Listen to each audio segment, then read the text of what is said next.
Hello friends, welcome to learn services. This is Ram Soni. आज हम discuss करेंगे एमपीपीएससी 2022 मेंस के पेपर 1 के लिए। देखिए, ये डिस्कशन बहुत ही इंपॉर्टेंट होने वाला है, थोड़ा लंबा जाएगा, लेकिन इस डिस्कशन के बाद आपको लगभग आइडिया हो जाएगी कि आपको इस पेपर की तैयारी करने के लिए क्या अप्रोच रखना चाहिए, कहाँ से पढ़ना चाहिए, कितना पढ़ना चाहिए।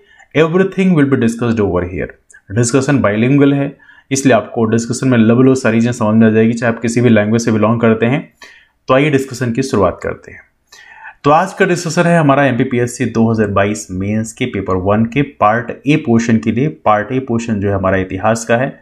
इसमें जो पिछले सालों में क्वेश्चन पूछे गए हैं उस पैटर्न को भी हम डिस्कस करेंगे कि आमतौर पर क्वेश्चंस का लेवल क्या रहता है, किस तरह से क्वेश्चन पूछे आते हैं, हर एक चीज प्रॉपर तरीके से डिस्कस किया जाएगा।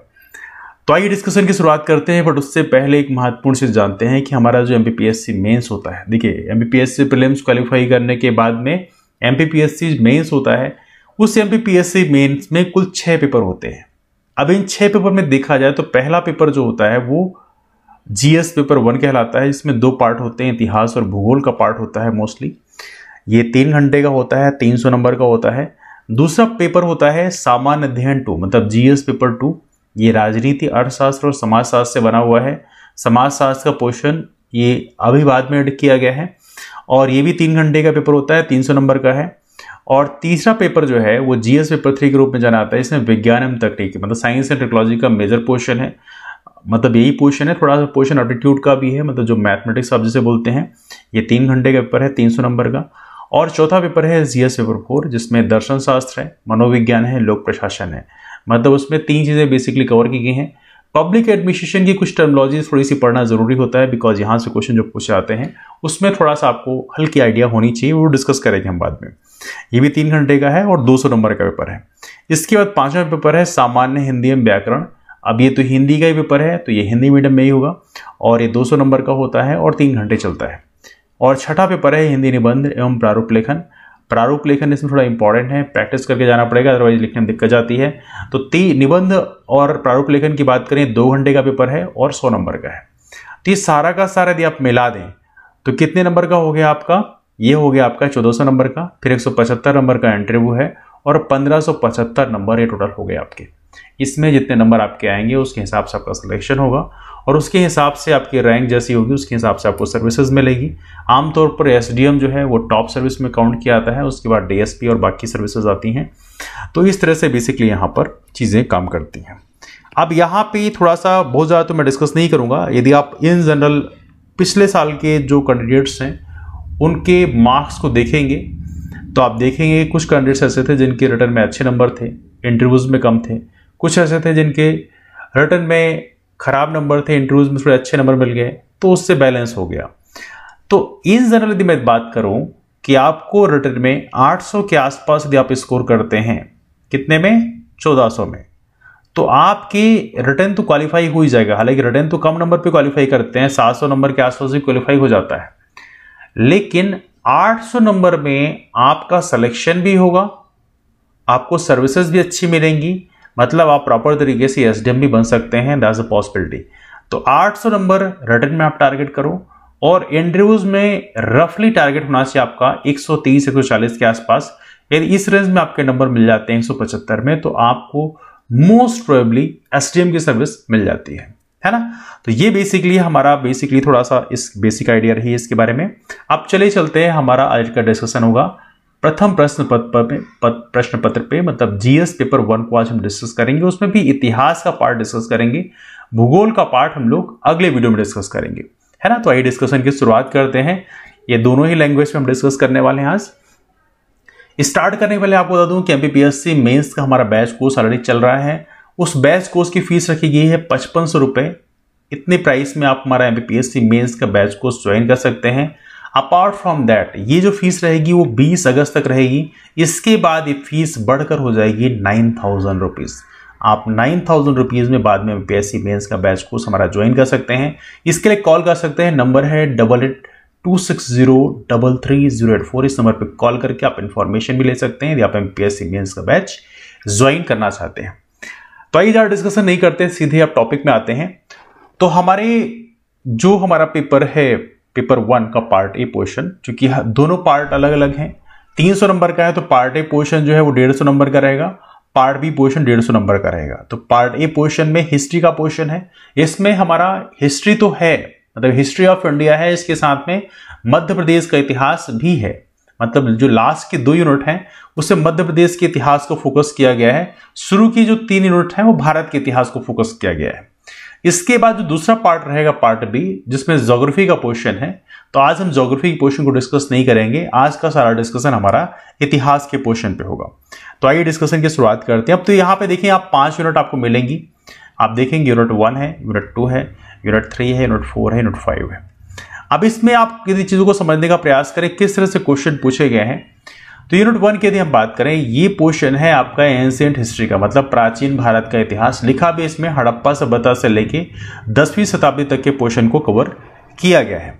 टॉपिक है भारत का राजनीतिक, आर्थिक, सामाजिक एवं सांस्कृतिक इतिहास।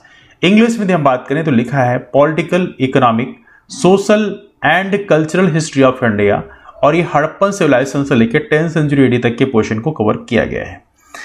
अब देखिए क्वेश्चन किस पैटर्न में पूछे गए, अभी हाल ही में यदि हम बात करें, जैसे अभी एमपीपीएससी का जो 2021 का मेंस हुआ उसमें जैसे पूछा गया था एक टर्म कौमुदी महोत्सव। अब देखो यहाँ पे एक चीज मैं समझाना चाहता हूं आप लोगों को, इस समय का जो पैटर्न है उसमें 3 नंबर, 5 नंबर और 11 नंबर है, ये 3 फॉर्मेट के क्वेश्चन पूछा आते हैं। 3 मार्क क्वेश्चन ऑब्जेक्टिव फॉर्म के होते हैं, 5 नंबर क्वेश्चन जो है वो थोड़ी मीडियम साइज के होते हैं, 11 मार्कर क्वेश्चन जो है वो बड़े साइज के होते हैं, जिसे दीर्घ उत्तरीय आप बोलते हो। 3 नंबर के जो क्वेश्चंस होते हैं इसको लिखने के लिए 3-4 लाइन मिलती है, 4 लाइन मिलती है। 5 नंबर के क्वेश्चन को लिखने के लिए आपको आधा पेज मिलेगा और 11 नंबर क्वेश्चन को लिखने के लिए 2 पेज दिया जाएगा। अब देखिए यहां पे आपको समझना है कि जो वर्ड लिमिट है उसी हिसाब से आपको रखनी है, लेकिन सबसे इंपॉर्टेंट चीज मैं आपको बताना चाहता हूं जो आमतौर पर कैंडिडेट्स को थोड़ी कम आइडिया होती है, बहुत सारे कोचिंग इंस्टीट्यूट्स से फोकस भी नहीं करते हैं बिकॉज कईयों को खुद भी आइडिया नहीं होती है।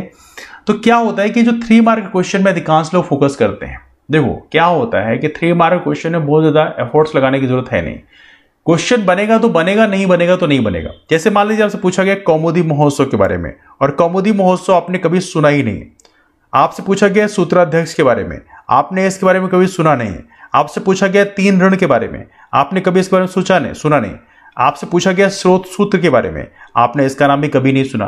तो 3 मार्क के क्वेश्चन ऐसे होते हैं जैसे बनेगा तो बनेगा, नहीं बनेगा तो नहीं बनेगा, उसमें बहुत ज्यादा स्कोप नहीं होता है एनालिसिस का।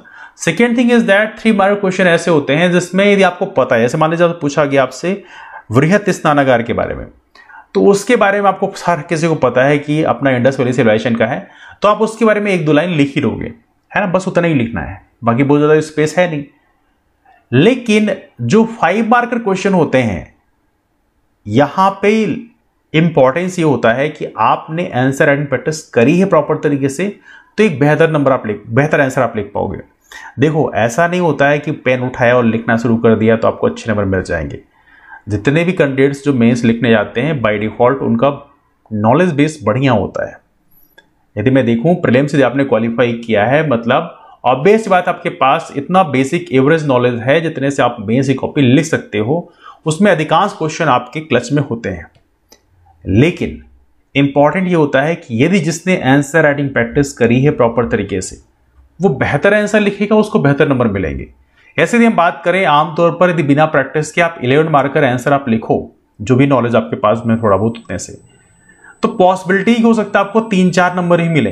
बिकॉज देखो एग्जामिनर ऐसा नहीं होता है कि कुछ भी लिखोगे तो नंबर दे देगा, लेकिन यदि आप प्रैक्टिस करके लिखोगे तो हो सकता है आपको 7 से 8 नंबर मिल जाए और ये आपको फाइनल सिलेक्शन दिला सकता है ना।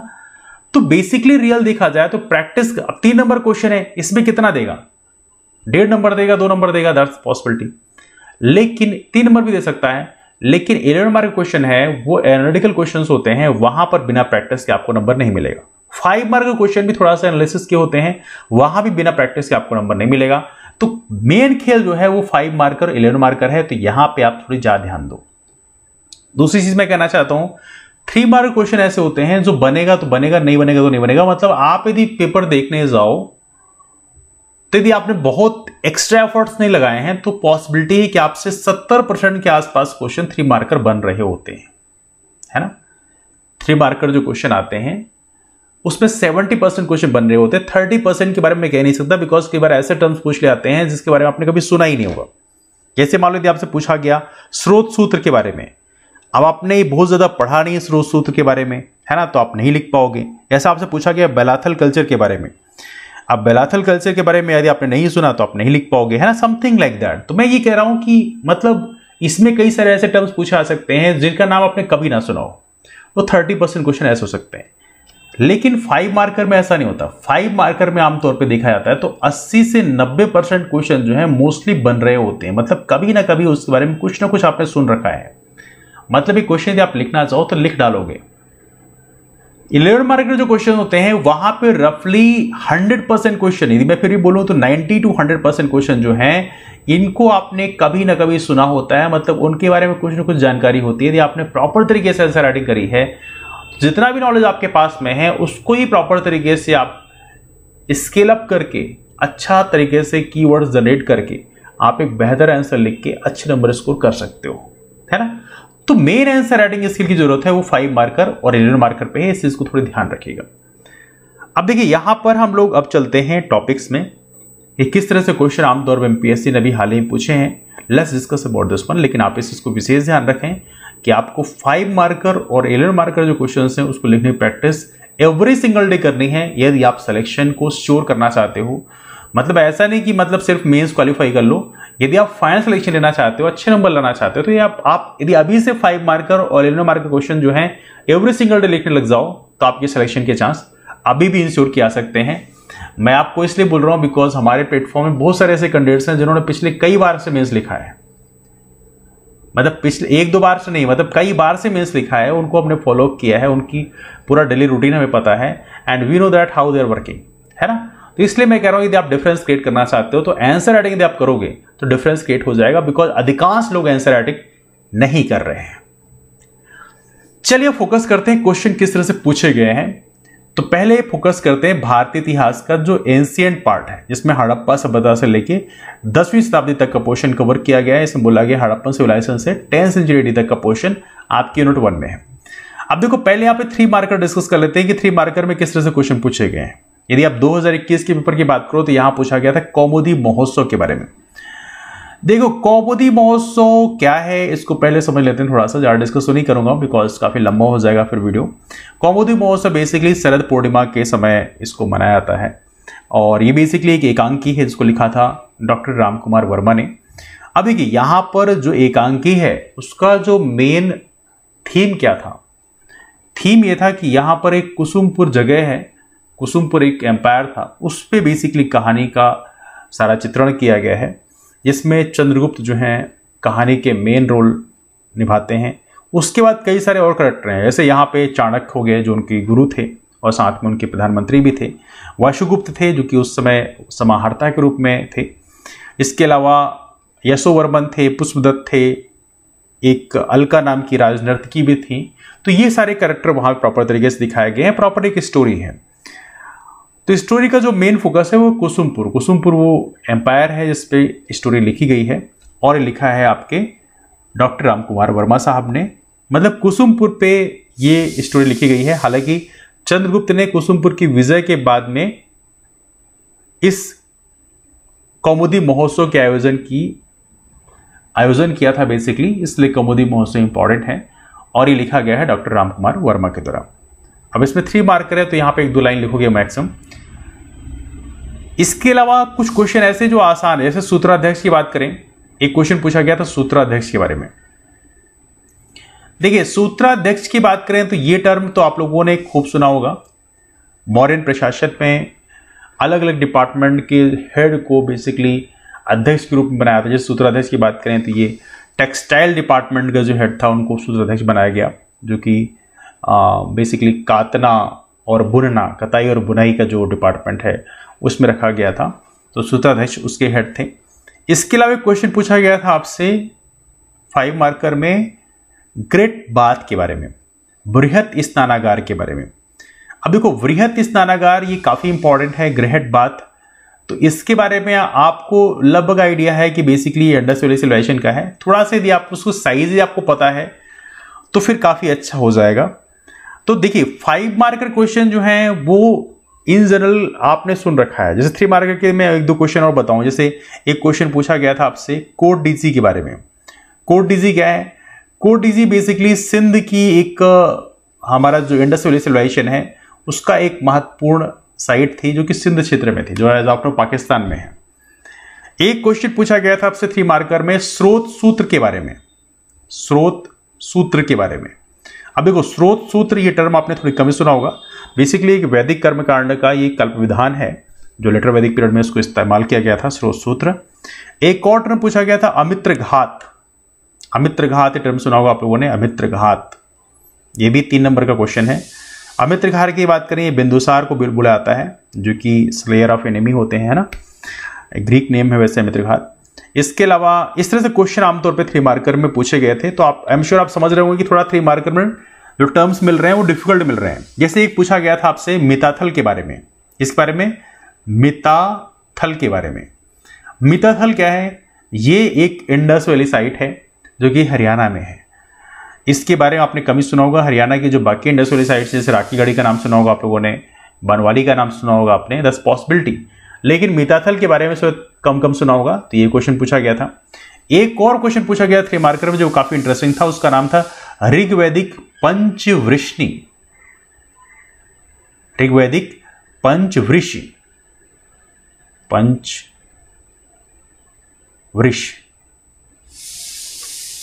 अब ऋग्वैदिक पंचवृष की बात करें तो ये बेसिकली कह सकते हैं कि 5 पर्सनालिटीज हैं, 5 देव थे जिनके बारे में ऋग्वैदिक पंचवृषि बोला जाता है। इनका जो प्रभाव है वो लगभग 5th सेंचुरी बीडी तक था, 5th सेंचुरी एडी तक था। मतलब आप कह सकते हैं ईसा के बाद 5वीं सेंचुरी तक इनका प्रभाव था। उसके बाद इनको रिप्लेस कर दिया गया था भगवान विष्णु के द्वारा। अभी पंचवृषि कौन थे? तो पंचवृषि की बात करें, एक तो थे इसमें वासुदेव, जो कि आप जानते हैं वासुदेव भगवान कृष्ण की बात कर रहे हैं। एक थे समकर सेन। ये कौन थे? ये बलराम का दूसरा नाम था जो कि नॉलेज का पावर था इनके पास में। एक और नाम था इसमें प्रद्युम्न। प्रद्युम्न कौन थे?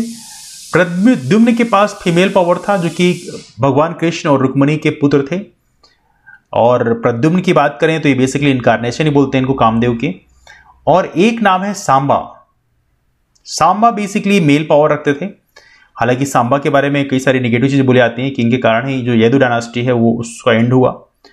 और एक और है अनिरुद्ध। अनिरुद्ध कौन थे?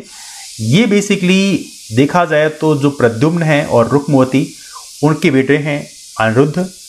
कृष्ण जैसे ही इनका बेसिकली अवतार माना जाता है, लॉर्ड विष्णु के अवतार माने जाते हैं।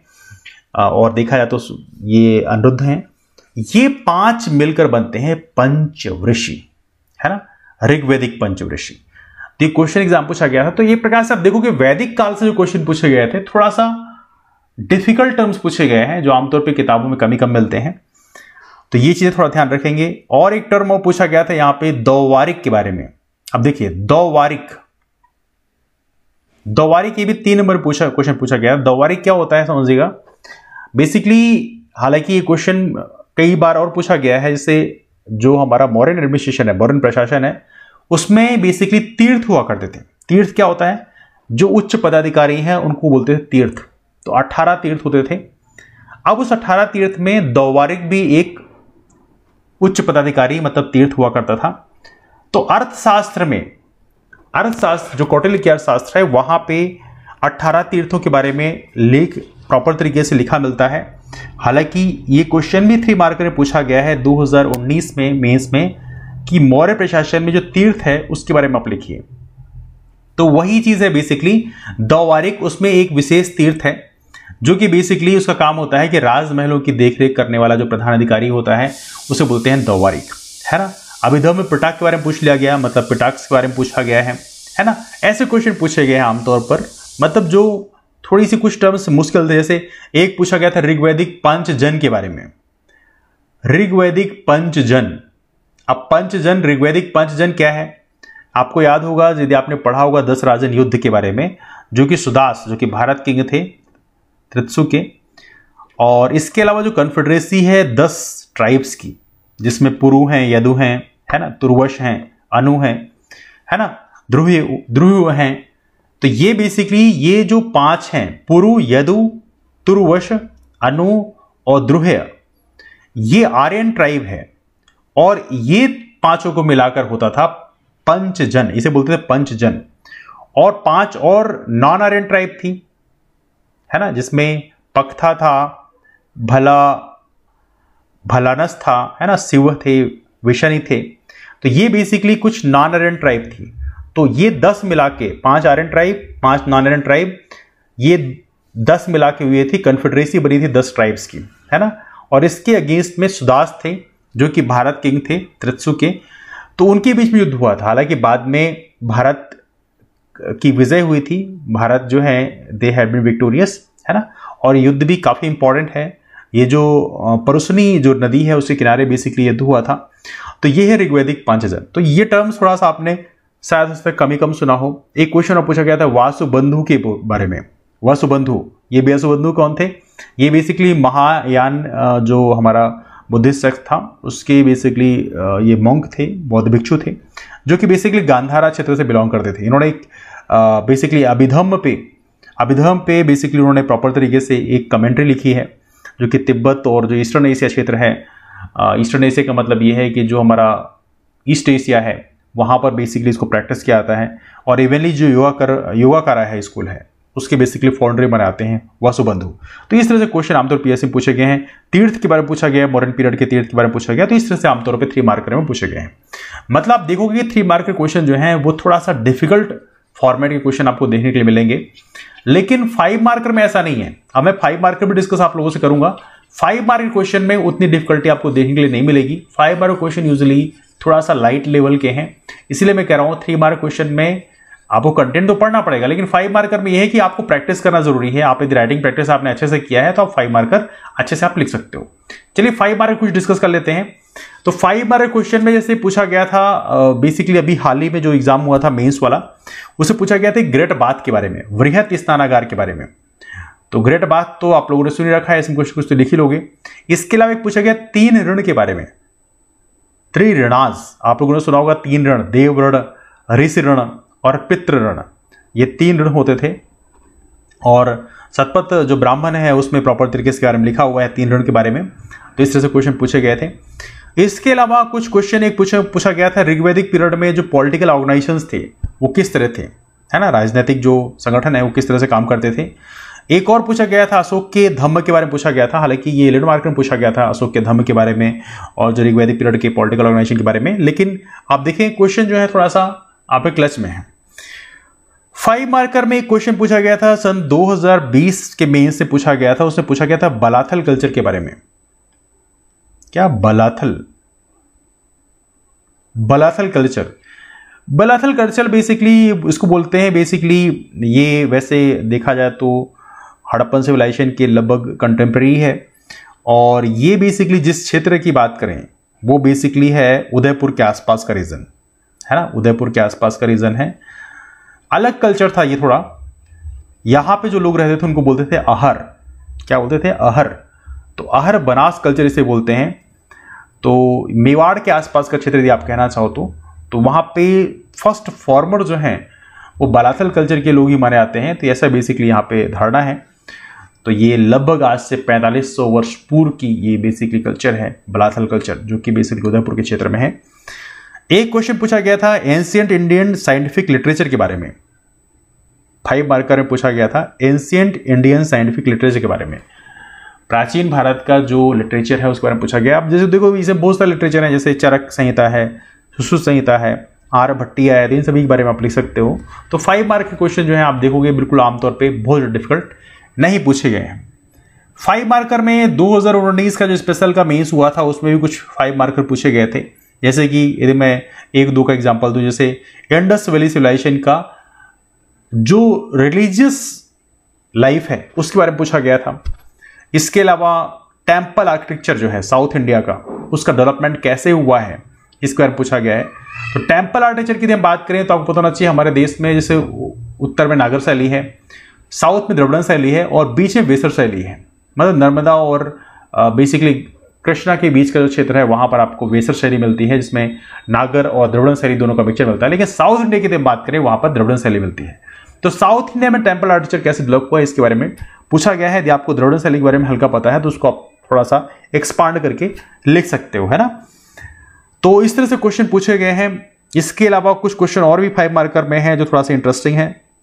जैसे कि एक क्वेश्चन पूछा गया था आपसे 2019 का जो मेंस था, उसमें पूछा गया था कि बिंबिसार का जो रोल है मगध के डेवलपमेंट में क्या रोल था, है ना। तो ये भी क्वेश्चन काफी अच्छा है। बिंबिसार का रोल पूछ लिया गया था मगध के रोल में। अब बिंबिसार की बात करें तो बिंबिसार के बारे में पता होना चाहिए आप लोगों को कि बिंबिसार जो है कौन से वंश के थे। बिंबिसार हर्यक वंश के थे। बिंबिसार के बेटे का नाम अजातशत्रु था और एक और था बिंदुसार। तो बिंदुसार कौन था? उस चंद्रगुप्त मौर्य के बेटे का नाम था बिंदुसार। तो इस तरह से मैंने आपको बताया भी था किस तरह से याद रखना है। बिंदु तो यहाँ पे बी है, यहाँ पे डी है, तो बी पहले आता है, मतलब बिंबी पहले हुआ। तो बिंबिसार अजातशत्रु ये गौतम बुद्ध के समकालीन थे, मतलब 600 BC के आसपास। और बिंदुसार तो बहुत बाद का है, ये तो चंद्रगुप्त मौर्य के बेटे का नाम है ना। तो समथिंग लाइक दैट। इस तरह से आप चीजों को कनेक्ट कर सकते हैं। तो बिंबिसार जो हर्यक वंश के थे, उनका रोल मगध के डेवलपमेंट में क्या था, ये क्वेश्चन पूछा गया था। तो 5 मार्क क्वेश्चन आप देखोगे कि यहाँ पे थोड़ा सा उसका लेवल बहुत हैवी नहीं है। चलो अब 11 मार्क क्वेश्चन डिस्कस कर लेते हैं। 11 मार्क क्वेश्चन देख लेते हैं किस तरह से क्वेश्चन पूछे गए हैं। 11 नंबर क्वेश्चन का लेवल थोड़ा देख लेते हैं। Let's talk about that thing as well. 11 mark question दीर्घोत्तरीय प्रश्न है, इनको आपको 2 पेज लिखना है अलग। इसमें जो क्वेश्चन पूछे गए हैं बीपीएससी के द्वारा, यदि अभी हाल ही की बात करें 2021 की मैगजीन क्या पूछा गया है, तो यहाँ पूछा गया था ऋग्वैदिक पीरियड में पॉलिटिकल ऑर्गेनाइजेशन क्या थे, किस तरह काम करते थे।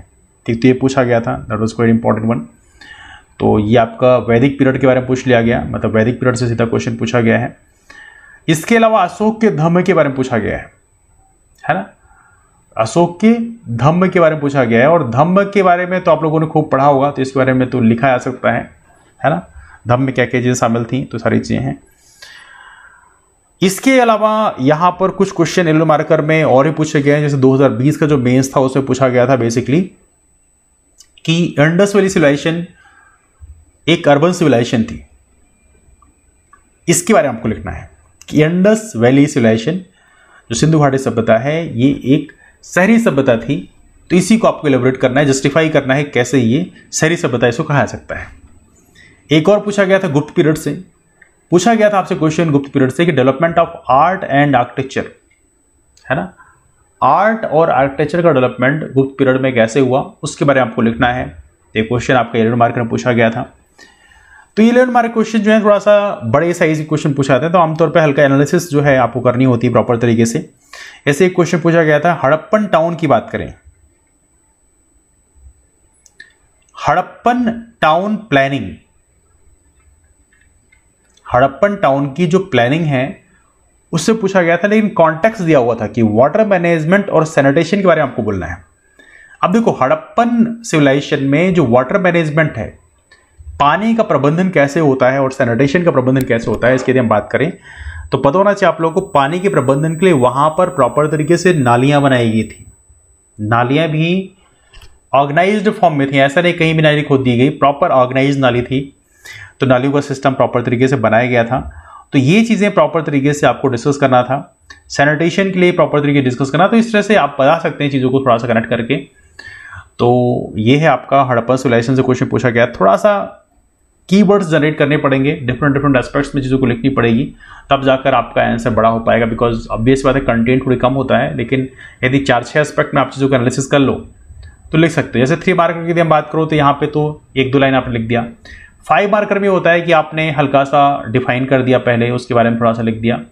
उसके बाद में मिडिल पार्ट में उसके बारे में हल्का जो कंटेंट आपको यदि पता है तो आपने थोड़ा बहुत 1-2 कंटेंट लिख दिए, 1-2 लाइन।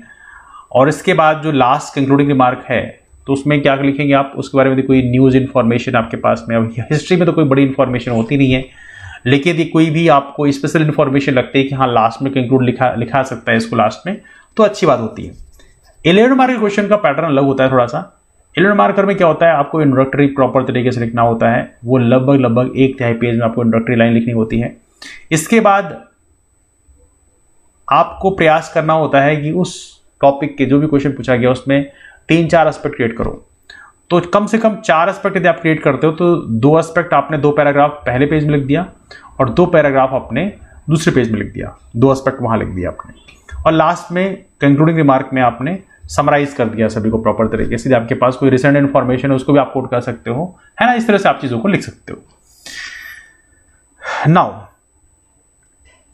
इसमें एलियट मार्कर में हमने डिस्कस कर लिया। एक और क्वेश्चन पूछा गया था अभी हाल ही में कि economics condition of Harappan civilisation कैसे था, इसके बारे में आपको लेख लिखना था। तो यहाँ पे वापस इकोनॉमिक कंडीशन फोकस किया है, तो वहाँ पे आप सारी चीज़ों को कोट कर सकते हो प्रॉपर तरीके से कि यहाँ पे जो है किस तरह से लोग रेवेन्यू क्रिएट करते थे, वहाँ पे कौन कौन सी कम्युनिटीज़ रहती थी जो रेवेन्यू क्रिएट करने वाली कम्युनिटीज़ थी, तो उसको आप कोट कर सकते हो, है ना, समथिंग लाइक दैट। और बहुत सारी चीज़ों को कोट कर सकते हो, जैसे वहाँ के जो सील हैं वो जगह जगह पाई गई, मतलब इसका मतलब ये है कि इकोनॉमिक एक्टिविटी ही दिखाता है कि मतलब उनका देश के बाहर भी व्यापार जो है, हड़प्पन सिविलाइजेशन के बाहर भी व्यापार होता था। जैसे मेसोपोटामिया में जो हड़प्पन सिविलाइजेशन की सील पाई गई, जो कि यहाँ पे इस चीज़ का सबूत देती है कि बाहर भी उनका प्रॉपर तरीके से ट्रेड होता, तो इस चीज़ को आप यहाँ पे कोट कर सकते हो, है ना। एलियट मार्कर में क्वेश्चन पूछा गया था कि development of science and technology in गुप्त पीरियड, तो गुप्त पीरियड के टाइम में साइंस टेक्नोलॉजी डेवलपमेंट काफी ज्यादा हुआ है, तो इस चीज को भी आप कोट कर सकते हैं प्रॉपर तरीके से, अलग अलग जो हमारे साइंटिस्ट हैं उनके बारे में कोट करते हुए, है ना, समथिंग लाइक दैट। ये रहा आपका एलियट मार्कर में। तो आई एम श्योर आप समझ चुके होंगे इंडियन हिस्ट्री में किस तरह से क्वेश्चन आमतौर पर पूछे जा रहे हैं। फोकस हड़प्पन सिविलाइजेशन पे ज्यादा है, गुप्त पीरियड से भी क्वेश्चन पूछे जा रहे हैं, वैदिक काल से भी क्वेश्चन पूछे जा रहे हैं, तो इन चीज़ों को थोड़ा सा आप ज़्यादा ध्यान दें। हालांकि बाकी चीज़ों को भी आप पढ़ सकते हैं, लेकिन ये जो 3-4 टॉपिक हैं, जैसे मौर्य प्रशासन जो है उसको भी थोड़ा सा, तो ये 4-5 टॉपिक जो है उसमें थोड़ा सा आप ध्यान ज़्यादा देना। बाकी चीज़ों को भी आप दे सकते हो, दैट्स फाइन, लेकिन इन 4-5 चीज़ों में ज़्यादा ध्यान देना और बहुत ज़्यादा डिटेल में पढ़ने मत लग जाना। प्रीवियस ईयर क्वेश्चन देख लो प्रॉपर तरीके से, तो उससे आपको हल्की आइडिया मिल जाएगी। आई एम श्योर हमने जो भी डिस्कस किया उससे आपको हल्की आइडिया मिल गई होगी। क्वेश्चन का लेवल बहुत ज़्यादा हैवी नहीं रहता है, हाँ बहुत ज़्यादा लाइट नहीं रहता, लेकिन बहुत ज़्यादा हैवी भी नहीं रहता है कि उसमें आप बहुत ज़्यादा डूब जाओ, जिसको प्रॉपर तरीके से आप इस पैटर्न में कर सकते हो, है ना। नाउ अगला हमारा यूनिट है पढ़ने के लिए आप क्या कहां से पढ़ सकते हो, एनसीईआरटीज आप प्रेफर कर सकते हो, एनसीईआरटीज मोर देन अफ, वहां से मिल जाती हैं। बाकी 2-4 चीजें जो है आप नेट से भी ढूंढ सकते हो, जो चीजें आपको एनसीईआरटी में नहीं मिलती, है ना। एक चीज मैं कहना चाहूंगा यहाँ पे कि बहुत ज्यादा ऐसे पैनिक मत हो कि जो चीजें आपको नहीं मिल रही किताब में उसको आप कहां से करोगे, कैसे करोगे, 3 मार्कर हैं, अभी कंटेंट नहीं मिल रहा है, उसके लिए बहुत पैनिक मत हो। क्योंकि आप यदि किसी किताब में कोई यदि कोचिंग क्लेम करती भी कि हमारी किताब में हमारे में सारे कंटेंट मिल जाते हैं, तो वैसे तो वो बहुत मोटी किताब हो जाएगी, है ना। पूरा का पूरा हिस्ट्री जो है कंपाइल करना इट्स वेरी डिफिकल्ट टास्क, मतलब कई पेज, हज़ारों पेज हो जाएंगे, 1000 पेज ऊपर हो जाएंगे, तो that is going to be very difficult. तो आप ऐसी चीज़ को ही रेफर करो जो थोड़ी सी समराइज है, इंपॉर्टेंट जो चीज़ें हैं वही चीज़ें उसमें लिखी हों, तो उसको प्रॉपर तरीके से कंप्लीट करने में आपको थोड़ा आसानी होगी। एनीवे आगे चलते हैं यहाँ पे। तो ये रहा हमारे यूनिट 1 के बारे में, लेवल आइडिया हो गई होगी आपको। चलते हैं यूनिट 2 में। यूनिट 2 का जो फोकस है वो है आपका 11 से 18 सेंचुरी के बीच में जो हमारा political, economic, social, cultural history है, इस पर फोकस किया गया है। 11वीं से 18वीं शताब्दी तक भारत का राजनीतिक, आर्थिक, सामाजिक एवं सांस्कृतिक इतिहास, मुगल काल का भी फोकस किया गया है, उनका प्रशासन क्या है, कैसा रहा है, और ब्रिटिश शासन का भारतीय व्यवस्था एवं समाज पर प्रभाव। ब्रिटिश के बारे में देखा है तो यहाँ पे जो 3rd यूनिट है वहां पे भी ब्रिटिश के बारे में डिस्कस किया गया है, लेकिन यूनिट 2 में भी इसके बारे में डिस्कस किया गया है। क्वेश्चन के पैटर्न की यदि हम बात करें कि यूनिट 2 में किस तरह से क्वेश्चन पूछे गए हैं, 3 मार्कर पहले देख लेते हैं। 3 मार्कर में जो भी हाल ही में एग्जाम हुआ तो उससे पूछा गया था हर्ष सियक के बारे में। हर्ष सियक एक्टर पूछा गया था ख्वाजा ताश, ख्वाजा ताश। अब देखो हर्ष सियक के बारे में तो आई एम श्योर आप में से अधिकांश लोग जानते ही होंगे। परमार राजा थे, परमार वंश के फाउंडर के रूप में बुलाया जाता है। राष्ट्रकूट के एक फ्यूड थे, मतलब सामंत के रूप में आप कह सकते हैं। जो कृष्ण 3 राष्ट्रकूट राजा थे उनके सामंत के रूप में थे। ख्वाजा ताश की बात करें, ये बेसिकली इसका मतलब होता है बेसिकली एक मास्टर के स्लेव हो, एक मास्टर के गुलाम, मतलब को स्लेव्स, इसे बोलते हैं ख्वाजा ताश। मतलब मालिक एक हो, बाकी कई सारे गुलाम हो, है ना, समथिंग लाइक। इसके लिए एक टर्म और इस्तेमाल किया गया था अलाई अमीर, है ना, इसे बोलते हैं ख्वाजा ताश, टर्किश टर्म है वैसे। तो इस तरह से क्वेश्चन पूछे गए थे। इसके अलावा यहाँ पे जैसे एक पूछा गया था अमीनी आयोग के बारे में, 2021 के मेंस में पूछा गया था अमीनी आयोग के बारे में, जो कि ब्रिटिश रूल संबंधित है। अमीनी आयोग क्या है, यदि आप इसके बारे में जानना चाहो तो मैं आपको बताता हूँ थोड़ा सा। बेसिकली अमीनी आयोग बेसिकली अंग्रेजों में वारेन हेस्टिंग के द्वारा बेसिकली अपॉइंट किया गया था 1776 में। पर्पस था कि भारत का जो अग्रेरियन सिस्टम है वो कैसे काम करता है, भारत का जो कृषि व्यवस्था है वो कैसे काम करती है, इसकी स्टडी करने के लिए अमीनी आयोग गठन वॉरेन हेस्टिंग्स ने अपने टाइम में किया था। तो ये क्वेश्चन पूछा गया था आपसे आर्मेनिया आयोग के बारे में। आर्मेनिया आयोग के बारे में आई डाउट कि बहुत सारे लोगों को ज़्यादा जानकारी रही होगी, बट फिर भी एनीवे तो कुछ क्वेश्चन थोड़ा डिफिकल्ट भी क्वेश्चन मिल जाते हैं और इस तरह के पैटर्न रहते हैं। 2020 के प्रीलिम मेंस की बात करें थी हम, तो वहाँ पूछा गया था, वहाँ भी 3 मार्कर में डिफिकल्ट क्वेश्चन पूछा गया था। इसको पूछा गया था देबल के बारे में। किसके बारे में? देबल। देबल टर्म हो सकता है आपने कम सुना हो। बेसिकली देबल एक सिंध में एक पोर्ट हुआ करता था। तो देखा है तो मोहम्मद बिन कासिम ने जब भारत में आक्रमण किया था 712 AD, आपको पता होगा, जो कि पहला मुस्लिम अटैक था, जो कि राजा दाहिर को हराया था, जो कि एक कह सकते हैं सिंध में रूल कर रहे थे। तो मोहम्मद बिन कासिम ने जो सबसे पहले जिस पोर्ट में कब्जा किया था वो देबल ही था, जो कि as of now present time में पाकिस्तान में है, सिंध के क्षेत्र में है। तो याद रखिएगा 10 वेरी इंपॉर्टेंट। हालांकि मोहम्मद बिन कासिम का भी काफ़ी इंटरेस्टिंग कहानी है। मोहम्मद बिन कासिम की बात करें तो बहुत ही कम एज में, मतलब 17 साल की एज में 712 AD में उसने भारत में आक्रमण किया, राजा दाहिर को हराया। हालांकि राजा दाहिर एक ब्राह्मण डायनास्टी मानी जाती थी, जो कि यदि मोहम्मद बिन कासिम की बात करें तो उमैयद जो खलीफा हैं उनका कमांडर काफ़ी कम एज में बन गया, मतलब महज 17 साल की उम्र में। हालांकि उसके बाद जब उमैयद खलीफा वहाँ पे चेंज हुए तो बेसिकली जो नए खलीफा बने उन्होंने बेसिकली मोहम्मद बिन कासिम को बाद में फांसी की सज़ा सुनाई थी। तो मतलब 17 साल की उम्र में उसने इतने बड़े काम कर लिए और 20 साल की उम्र में उसको फांसी की सज़ा दे दी गई। तो ये था मोहम्मद बिन कासिम के बारे में। एनीवे उसका ज़्यादा डिस्कस नहीं करते, बट ये रहा देबल। देबल क्या है आप समझ गए होंगे, ये एक पोर्ट था जो कि सिंध क्षेत्र में था, जो कि मोहम्मद कासिम ने इसको इस्तेमाल किया। एक टर्म और पूछा गया था आपसे जो 3 मार्कर के लिए काफ़ी इंपॉर्टेंट है, वो पूछा गया था दीवान ए इंसा। दीवान ए इंसा क्या था ये? इसकी बात करें तो यहां पे बेसिकली एक डिपार्टमेंट है जिसको हेड करते थे दवीर एक खास। दीवान ए इंसा एक डिपार्टमेंट है जिसको हेड करते थे, इसको प्रमुख होते थे दवीर एक खास, जिनको अमीर मुंशी बोलते थे। अब इनको असिस्ट करने के लिए बहुत सारे दबीर होते थे। दबीर मतलब राइटर्स। तो दीवान ए इंसा होता क्या था? एक कॉन्फिडेंशियल डिपार्टमेंट था जो करेस्पॉन्डेंस, मतलब सुल्तान और जो अन्य राजाओं के बीच में, या सुल्तान और बाकी जो उनके सबॉर्डिनेट्स हैं, जो उनके सामंत हैं, उनके बीच में जो पत्राचार हुआ करता था, उसको हैंडल करने का जो काम है वो दीवान ए इंसा के पास होता था। मतलब काफ़ी इंपॉर्टेंट डिपार्टमेंट होता था, है ना। 3 मार्कर में क्वेश्चन पूछा गया था ताराबाई के बारे में। तो ताराबाई का नाम तो बहुत ज़्यादा पता होगा आप लोगों को। सी इज़ वेल नोन वॉरियर, काफ़ी फेमस वॉरियर थी। तो भोंसले की बात करें तो भोंसले जो हैं उसमें एक माइनर थे शिवाजी 2, उनके रेजेंट के रूप में थी पहली बात। और उनके हस्बैंड की जब डेथ हो गई थी, जिनका नाम था राजा राम भोसले, तो अपने बेटे शिवाजी 2 के शिवाजी 2, चूँकि आपको पता होना चाहिए हमारा पैट्रियार्कल सोसाइटी था, तो बेसिकली हालांकि ये भी काफ़ी अजीबोगरीब था कि मदर सत्ता में नहीं बैठती थी, बट हालांकि देवी अहिल्याबाई ने उसको चेंज कर दिया। बट राजा राम भोसले की डेथ के बाद में उनके बेटे शिवाजी 2 गद्दी में बैठाया गया और उनके रीजेंट के रूप में, मतलब उनकी तरफ से शासन कर रही थी कौन? ताराबाई।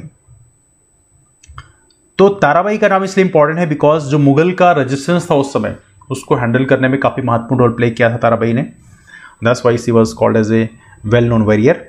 तो ये है ताराबाई। इसके अलावा यहाँ पे एक क्वेश्चन पूछा गया था एक और 3 मार्कर में जो काफ़ी इंपॉर्टेंट था सन 2019 में। 2019 का जो स्पेशल एग्जाम हुआ था उसमें एक टर्म पूछा गया था किताब ए नौरस। किताब ए नौरस ये होता क्या है? देखा जाए तो यहाँ पे सुल्तान इब्राहिम आदिल शाह थे जो बीजापुर के राजा थे। इन्होंने बेसिकली कंपोज किया था 16वीं सेंचुरी में किताब ए नौरस, है ना। एक टर्म और पूछा गया था जो कि काफ़ी अलग सा है, अबवाब। क्या है? अबवाब। ये क्या है? ये बेसिकली आमतौर पे आपको बताना चाहिए जो मुगल पीरियड में जो एक तो रेगुलर टैक्स हो गया, मतलब जो आपकी अर्निंग है उसमें टैक्स लगेगा। इसके अलावा कुछ टैक्स लगते थे, जैसे इरेगुलर टैक्स है, जैसे हाउस टैक्स है, घर में टैक्स लग गया, इरिगेशन टैक्स है, तो ये जो टेम्परेरी टैक्स लगते थे इन्हें बोलते थे अबवाब, है ना। ये क्वेश्चन पूछा गया था।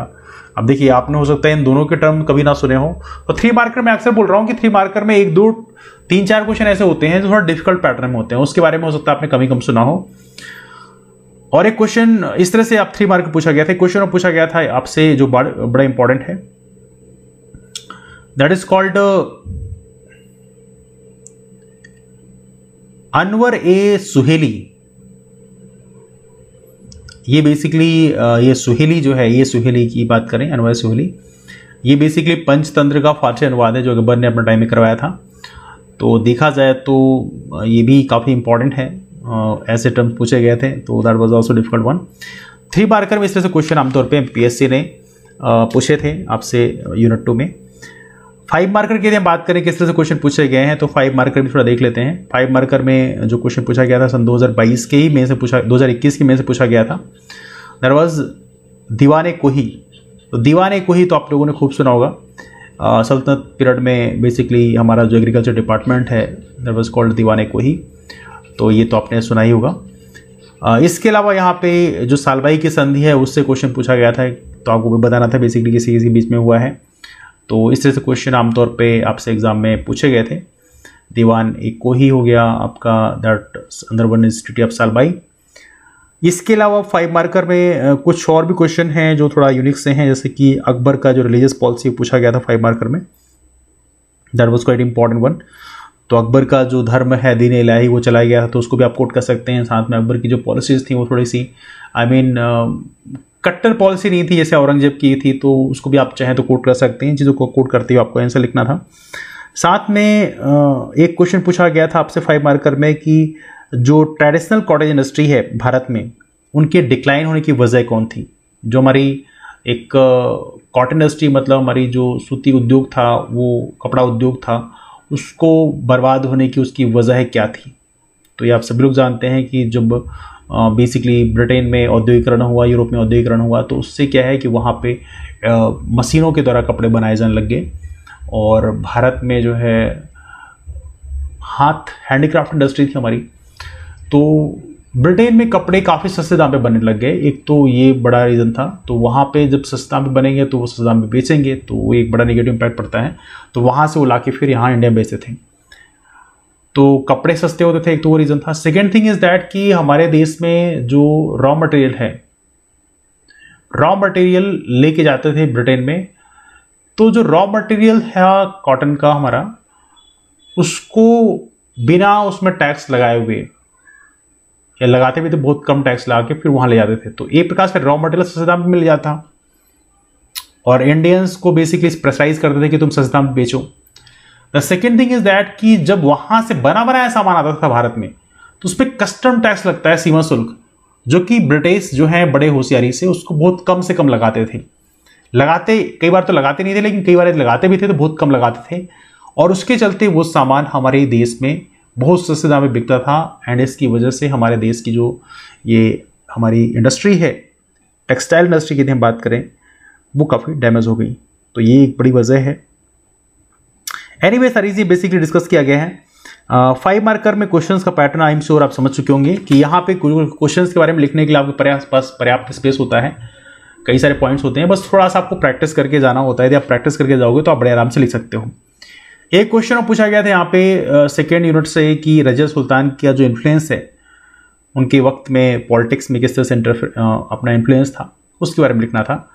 तो थोड़ा सा आपको रजिया सुल्तान के बारे में लिखना था, सल्तनत की पीरियड के बारे में लिखना था। और रजिया सुल्तान की बात करें, सी इज़ द फर्स्ट वुमेन सुल्तान, तो ये नाम अपने आप में काफ़ी इंपॉर्टेंट है, तो ये चीज़ें आपको लिखनी थी।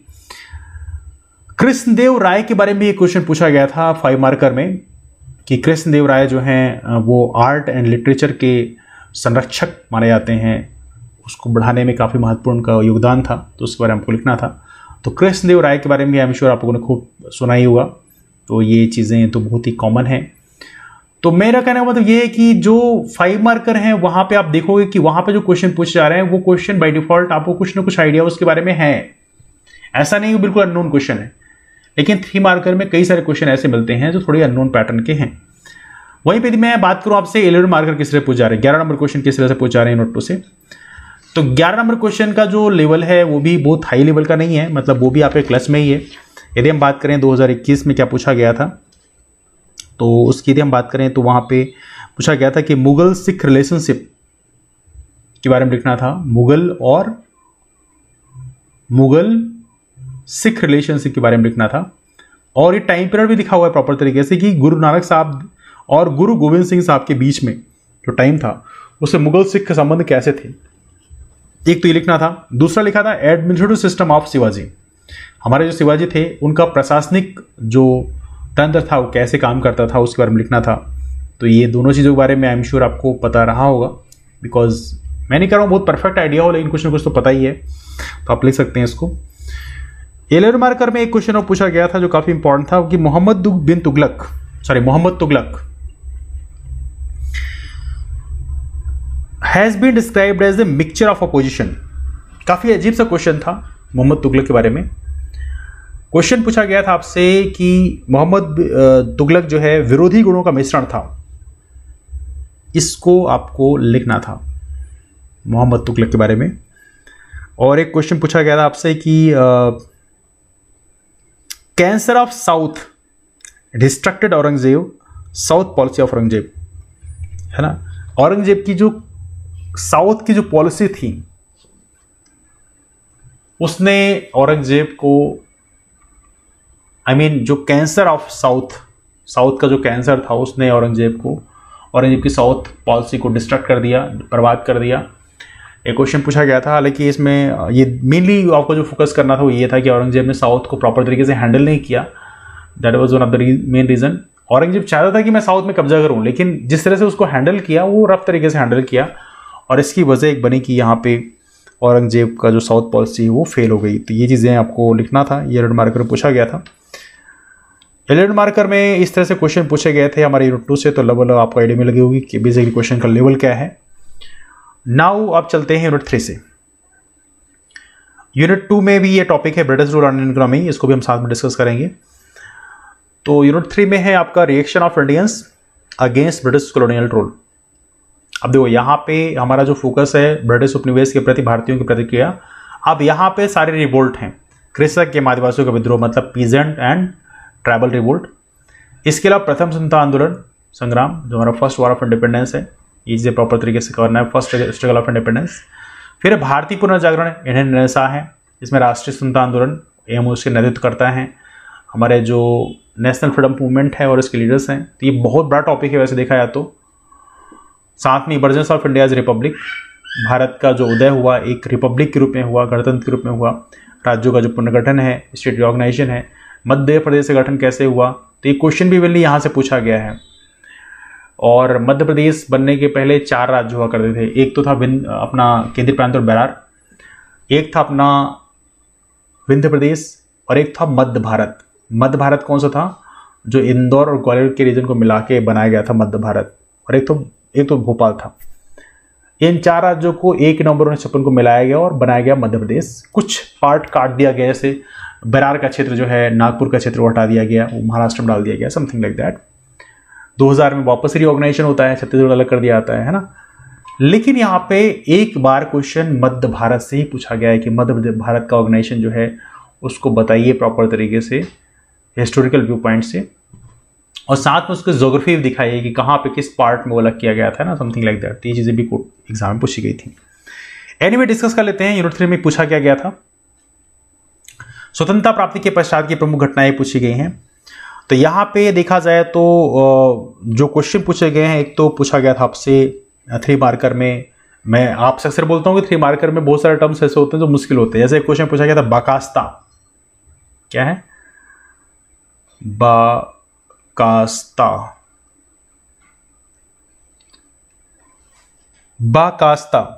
अब देखो बकास्ता क्या था, व्हाट वाज बकास्ता, आप लोगों ने शायद ये टर्म सुना होगा पहले भी। बकास्ता जो मूवमेंट था ये बेसिकली एक पीजेंट मूवमेंट था, जमींदारों के खिलाफ में बिहार में स्टार्ट किया गया था, 1937-39 की बात है। इसके मेन लीडर थे स्वामी सदयानंद सरस्वती। तो ये बकास्ता मूवमेंट है जो काफी इंपॉर्टेंट है, इसको आप ध्यान रखना, फ्यूचर में पूछा सकता है। 3 मार्कर में एक पूछा गया था हृदयनाथ कुंजरू के बारे में। किसके बारे में, कुंजरू साहब के बारे में। तो स्टेट रिऑर्गेनाइजेशन कमीशन के बारे में आपको याद आया होगा, कुंजरू का नाम यहाँ पे था। एक पूछा गया था आपसे इंडियन इंडिपेंडेंस एक्ट 1947, भारत जो स्वतंत्रता हमारा जो एक्ट है, अधिनियम है 1947 का, जो कि ब्रिटेन में पास हुआ था, उसके बारे में क्वेश्चन पूछा गया है। तो इस तरह से क्वेश्चन पूछे गए थे हमारे सिलेबस में, एग्जाम में 3 मार्कर में इस टॉपिक से। और इसके अलावा ये 2021 की बात कर रहा हूँ मैं, 2020 में भी पूछा गया था, एक पूछा गया था अहोम रिबेलियन के बारे में। अहोम रिबेलियन कब हुआ था आपको बता दूं ये मैं कि 1828 में जब फर्स्ट एंग्लो बर्मा वार हुआ, उसके बाद अंग्रेजों ने कहा था कि भाई हम खाली कर देंगे। अहोम बेसिकली क्षेत्र था किस क्षेत्र में? असम में। तो बेसिकली बाद में अंग्रेजों ने इसको खाली नहीं किया, तो फिर अहोम का ये विद्रोह हुआ। इसके मेन लीडर थे, वो थे गोमधर कोनवार, गोमधर। और इनकी जो कमांड है, सेना है, उसको कमांड कर रहे थे इनको जो कमांड कर रहे थे इनकी सेना को, हालांकि गोमधर का नाम ही इंपॉर्टेंट है, बाकियों का नाम इतना इंपॉर्टेंट नहीं है, तो इसलिए हम डिस्कस नहीं कर रहे हैं बिकॉज वो थोड़ा ज़्यादा हैवी हो जाएगा। तो अहोम रिबेलियन ये है। अहोम रिबेलियन कौन सी जगह का है? अहोम बेसिकली ये असम क्षेत्र का है। जब फर्स्ट एंग्लो बर्मा वार हुआ है, उसके बाद में अंग्रेजों ने असम का क्षेत्र खाली नहीं किया और वहीं पे कब्जा कर लिया। तो वहां के जो अहोम ट्राइब थी, उन्होंने बेसिकली रिवोल्ट किया। अहोम से जुड़ा हुआ एक और टर्म है जो पूछा आता है एग्जाम में, पूछा सकता है, बिकॉज इंडियन गवर्नमेंट ने थोड़ा सा उसको थोड़ा ज्यादा प्रोजेक्ट किया था।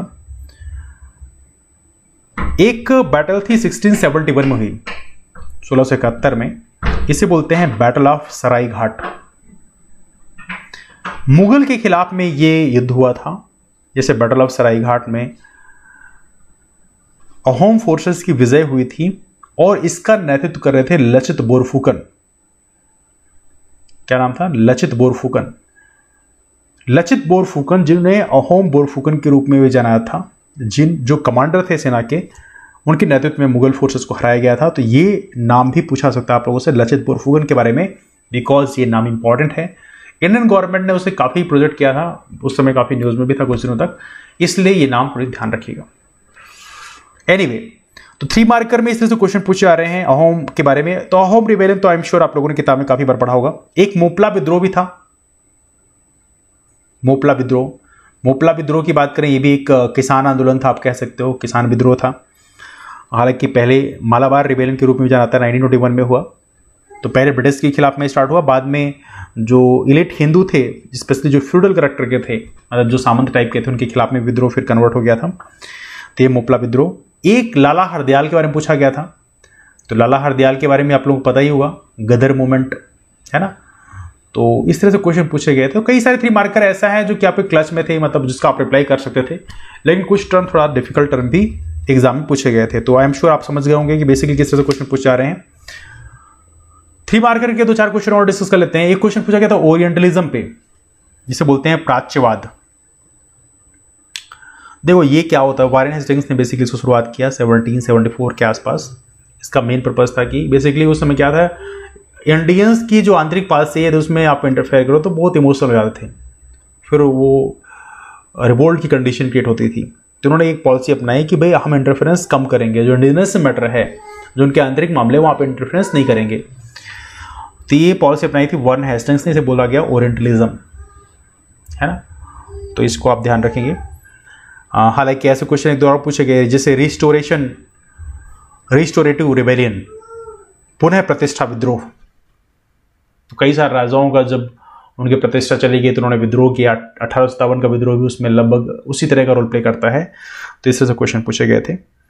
एक क्वेश्चन पूछा गया था 3 मार्कर में सतीश चंद्र बसु के बारे में। सतीश चंद्र बसु का नाम आप लोगों ने शायद खूब पढ़ा होगा, बिकॉज इनका एक ऑर्गेनाइजेशन है जो बड़ा फेमस है सतीश चंद्र बसु का, जिसका नाम है अनुशीलन समिति। 1902 में इसका फॉर्मेशन किया गया था। ये टर्म सुना हुआ आपने। उषा मेहता का नाम भी बहुत इंपॉर्टेंट है, इनका नाम पूछा गया था उषा मेहता का, जिन्होंने बेसिकली सीक्रेट कांग्रेस रेडियो की स्थापना की थी और उसको चलाया था। भारत छोड़ो आंदोलन जब चल रहा था उस समय काफ़ी महत्वपूर्ण रोल प्ले किया था। हालांकि उषा मेहता ने बहुत कम उम्र में इन्होंने ये बड़ा कंट्रीब्यूशन दिया था। तो 1942 के टाइम में सीक्रेट कांग्रेस रेडियो उन्होंने ऑर्गेनाइज किया था, जो काफ़ी इंपॉर्टेंट था। तो इस तरह से 3 मार्कर क्वेश्चन पूछे गए थे। एक क्वेश्चन जेपी मूवमेंट से पूछा गया था, जेपी आंदोलन से। तो जेपी मूवमेंट तो पता होगा आप लोगों को, जब इंदिरा गांधी ने बेसिकली हमारे देश में इमरजेंसी लगाई थी उस समय जेपी मूवमेंट काफ़ी अग्रेसिव तरीके से काम कर रहा था। और जेपी मूवमेंट का बड़ा कंट्रीब्यूशन था कि मोरारजी देसाई जो हैं भारत के पहले नॉन कांग्रेसी प्राइम मिनिस्टर बने थे 1977 में, है ना। एनीवे, इस तरह से 3 मार्कर क्वेश्चन पूछे गए थे। और कुछ और की भी बात करें तो एक दस्तक प्रथा पूछी गई थी। 3 मार्कर में क्वेश्चन पूछा गया दस्तक प्रथा। दस्तक सिस्टम क्या था, दस्तक प्रथा क्या थी, यदि आप समझो क्या है ये दस्तक प्रथा की शुरुआत बेसिकली रॉबर्ट क्लाइव ने की थी अपने टाइम में। इसका मेन पर्पस क्या था कि बेसिकली क्या था कि जो कंपनी, ईस्ट इंडिया कंपनी के जो लोग थे उनको ये बोला गया कि भैया आप जो है ट्रेड करोगे तो आपको टैक्स पे नहीं करना पड़ेगा। किसी तरह से व्यापार करते हो आपको उसमें टैक्स पे नहीं करना पड़ेगा, लेकिन इंडियंस को टैक्स पे करना पड़ेगा। तो ये बेसिकली दस्तक प्रथा थी, मतलब एक differential treatment between the east India company people and Indians. तो ये बेसिकली दस्तक प्रथा। एक क्वेश्चन पूछा गया था यहाँ पे 3 मार्कर में उलगुलन से। अब उलगुलन भी एक प्रकार से कह सकते हैं कि ये ट्राइबल रिवोल्ट कह सकते हो, जिसके मेन जो नेतृत्व करता थे वो थे बिरसा मुंडा, जिनका नाम आप लोग जानते हैं। तो इस तरह से क्वेश्चन 3 मार्कर में आपसे पूछे गए थे। तो I am sure you getting the point कि बेसिकली किस तरह से क्वेश्चन पूछे जा रहे हैं। 5 मार्कर थोड़ा डिस्कस कर लेते हैं कि 5 मार्कर हमारे यूनिट 3 से किस तरह से पूछे जा रहे हैं, जो हमारा स्पेशली ब्रिटिश इंडिया का टाइम था उससे। Just 1 second, let me clear this up. 5 marker में जो क्वेश्चन पूछे गए हैं उसमें से एक बड़ा इंटरेस्टिंग क्वेश्चन था जो दैट इज कॉल्ड सन्यासी रिवोल्ट। अब सन्यासी रिवोल्ट हालांकि 3 मार्कर पूछा जाता था, लेकिन एमपीपीएससी ने इसको 5 मार्कर पूछा था। तो एक तो बड़ा इंपॉर्टेंट है सन्यासी रिवोल्ट। सन्यासी रिवोल्ट आप ध्यान रखना, ये 5 मार्कर में पूछा गया था। सन्यासी रिवोल्ट, सन्यासी विद्रोह, काफी लंबा चला था वैसे। एक क्वेश्चन पूछा गया था आप लोगों से सर्वेंट ऑफ इंडिया सोसाइटी। आप जरा कमेंट बताओ सर्वेंट ऑफ इंडिया सोसाइटी की स्थापना किसने की थी। मैंने कई बार क्लास में डिस्कस किया है, भारत सेवक मंडल हिंदी में लिखा था टर्म। 5 मार्कर में ये क्वेश्चन अभी 2021 से पूछे गए थे, बल्कि 5 मार्कर में कुछ क्वेश्चन जो 2020 से पूछे गए थे वो काफी इंपॉर्टेंट। जैसे एक पूछा गया था कि भारत का जो उदय है एक रिपब्लिक के रूप में, गणतंत्र के रूप में, उसके बारे में लेख लिखिए, इंडियाज राइज एज रिपब्लिक। तो ये क्वेश्चन पूछा गया था। एक पूछा गया था रीऑर्गेनाइजेशन ऑफ मध्य प्रदेश, मध्य प्रदेश के रीऑर्गेनाइजेशन पर पूछा गया। तो मध्य प्रदेश की रीऑर्गेनाइजेशन में आपको सब कुछ लिखना था कि मध्य प्रदेश की रीऑर्गेनाइजेशन से पहले 4 राज्य हुआ करते थे, उनकी राजधानी क्या थे, उसके मुख्यमंत्री का नाम भी लिख सकते हो आप चाहे।